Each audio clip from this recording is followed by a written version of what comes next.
In this tutorial, we are going to explore two very useful methods in Python called issubset and issuperset. These methods are used when dealing with sets. Now, you might be wondering, what is a set? Well, a set in Python is an unordered collection of unique elements. So, let's dive right in and see how these methods work.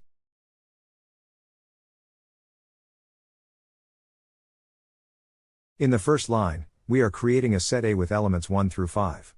In the next line, we create another set B with elements 1 through 3. We then print the result of calling the issubset and issuperset methods. Now let's see what the output looks like. As you can see, both the statements return true. Let's understand why. The first statement is A.issuperset B, which is checking whether all elements of set B are in set A. Since all elements of B are indeed in A, the method returns true. The second statement, B.isSubset A, is checking whether all elements of B are contained in A, which is also true. So, it also returns true. Now, let's flip the sets and see what happens.